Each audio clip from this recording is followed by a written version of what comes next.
ชีวิตយើងបើយើងមិនខ្លាំងទេនរណាក៏មើលងាយយើងដែររួមទាំងអ្នកផ្ទះរបស់យើងផងដែរ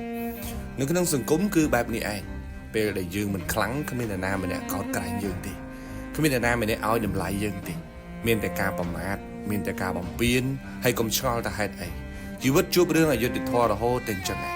នៅលើโลกនេះគ្មានអ្វីស្មើភាពគ្នាទេរវាងអ្នកខ្លាំងនិងអ្នកខ្សោយគឺគ្មានពិតមែនអ្នកខ្លាំងច្បាស់ណាស់គេមានប្រៀបជាងយើងគ្រប់ពេលវេលាទាំងអស់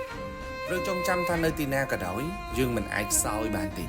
ទោះមិនខ្លាំងលើសលប់ជាងគេក៏ដោយតែកុំមិនដោយឲ្យខ្លួនឯងខ្សោយជាងគេជាដាច់ខាតវ័យពេញរៀនគឺត្រូវតែរៀនឲ្យមានចំណេះវ័យពេញរកលុយគឺត្រូវតែរកលុយឲ្យបានច្រើន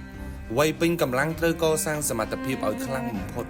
រឿងកសាងខ្លួននេះមួយអត់មាននរណាមកធ្វើជំនួសយើងទេ